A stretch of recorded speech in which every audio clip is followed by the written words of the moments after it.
Assalamualaikum warahmatullahi wabarakatuh. Selamat malam kepada Ibu Afiati Nisa dan seluruh teman-teman S7D. Izinkan saya dan kelompok 6 ingin mempresentasikan dan memaparkan materi yang akan kami bahas pada malam ini.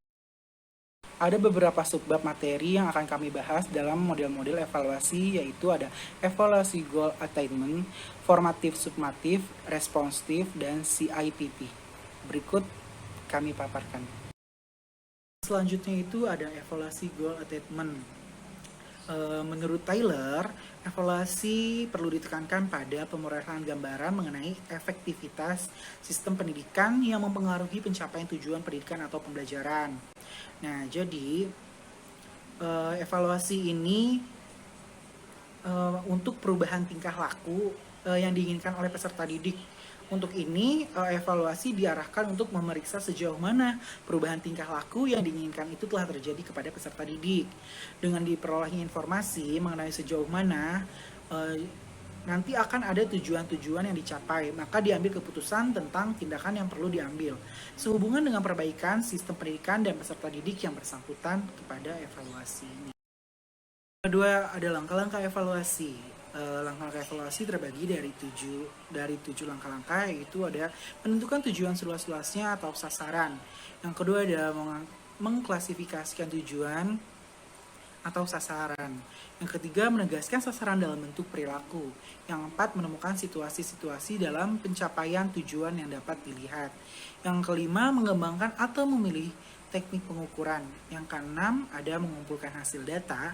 Dan yang terakhir, ada membandingkan hasil data dengan perilaku berdasarkan tujuannya.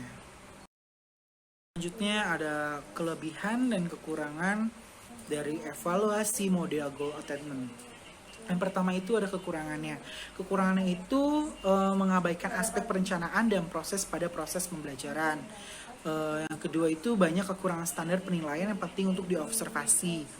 Lalu ada ketidaksesuaian antara tingkat tujuan dan pelaksanaannya.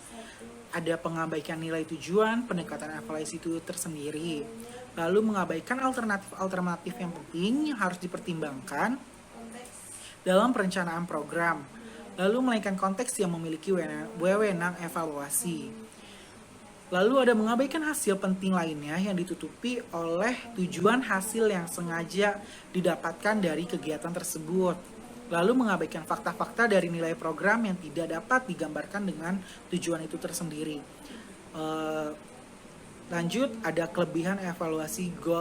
Selanjutnya ada kelebihan dari evaluasi goal attainment, yaitu evaluasi yang sederhana, menekankan evaluasi hanya pada aspek hasil yang membuat evaluasi mudah dipahami, diikuti, dan diimplementasikan. Lalu ada model evaluasi ini sudah disimulasikan selama bertahun-tahun sehingga menghasilkan tindakan dan instrumen yang sudah terhalus. Lalu ada literatur evaluasi berorientasi tujuan banyak, serta diisi dengan ide kreatif untuk mengaplikasikan pendekatan evaluasi. Lalu ada perkembangan, model evaluasi berbasis tujuan dalam waktu yang lama membuat cara-cara melakukan pengukuran menjadi bervariasi. Selanjutnya akan dilanjutkan oleh Putri Fatia. Ya, selanjutnya itu evaluasi formatif dan sumatif. Yang pertama ada evaluasi formatif. Itu adalah suatu penilaian atau evaluasi yang dilakukan oleh guru dan siswa dimaksudkan untuk memantau kemajuan belajar siswa selama proses belajar berlangsung. Yang kedua itu evaluasi sumatif.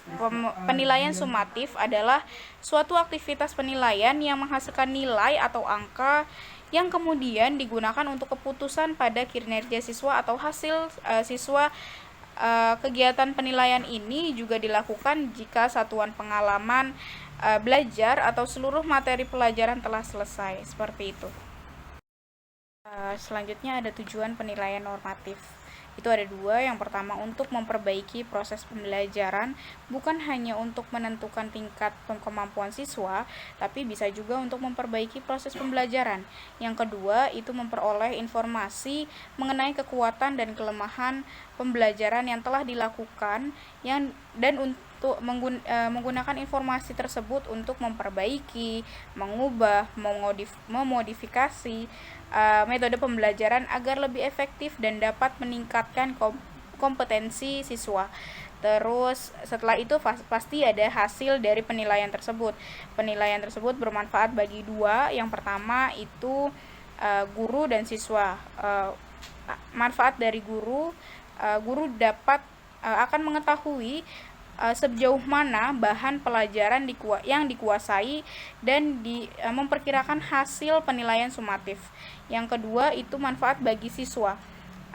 Manfaat bagi siswa itu siswa mengetahui susunan tingkat bahan pelajaran, mengetahui butir-butir soal yang sudah dikuasai atau materi yang sudah dikuasai dan mana yang belum dikuasai, seperti itu. Terus selain itu juga fungsi penilaian sumatif, fungsinya itu pengukuran kemampuan dan pemahaman siswa sebagai sarana memberikan umpan balik kepada siswa untuk memberikan umpan balik terhadap guru atau staf akademik sebagai ukuran keberhasilan pembelajaran, akuntabilitas dan standar pemantauan staf akademik atau bisa dibilang guru, dan sebagai sarana untuk memotivasi belajar siswa. Baik, selanjutnya yang ketiga ada evaluasi responsif. Evaluasi responsif ini adalah salah satu model penelitian evaluasi yang bersifat kualitatif. Evaluasi ini juga biasa diberi nama itu evaluasi yang berpusat pada klien. Penelitian responsif ini mengambil sampelnya dengan cara sengaja dan mencari informasi dari pihak yang berseberangan, dan laporannya pun bersifat ekspresif dan sesuai dengan kebutuhan si guru tersebut. Model evaluasi responsif ini dikembangkan pada tahun 1975 oleh Robert Steck. Evaluasi responsif ini ada tiga kriteria yang memang harus jadi persyaratan pada saat ingin melakukan evaluasi ini. Yang pertama, lebih berorientasi pada secara langsung kepada aktivitas program dari tujuan program tersebut. Yang kedua itu merespon kepada persyaratan kebutuhan informasi dari klien. Yang ketiga itu perspektif nilai-nilai yang berbeda dari orang-orang yang dilaporkan dalam kesuksesan dan kegagalan dari program tersebut. Nah, di sini juga ada selanjutnya, setiap evaluasi itu pasti ada kekurangan dan kelebihannya. Kelebihan yang terdapat dari evaluasi responsif ini yang pertama, peka terhadap berbagai pandangan dan kemampuannya mengcover pendapat yang ambigu serta tidak fokus. Kekurangannya ada 3. Yang pertama, pembuat keputusan sulit menentukan prioritas atau penyederhanaan informasi, karena memang banyak informasi yang didapat, jadi mungkin itu salah satu kekurangan dari evaluasi responsif ini. Yang kedua, tidak mungkin menampung semua sudut pandang dari berbagai kelompok. Yang ketiga itu membutuhkan waktu dan tenaga yang banyak. Setelah itu ada 3 faktor yang mempengaruhi evaluasi responsif. Yang pertama, tujuan pembelajaran. Yang kedua, sistem sekolahnya seperti apa. Yang ketiga itu pembinaan guru. Tujuan pembelajaran di sini maksudnya adalah tujuan pembelajaran umum maupun pembelajaran khusus itu saling bertentangan satu sama lain terhadap kebutuhan sekolah, kurikulum, guru dan sebagainya.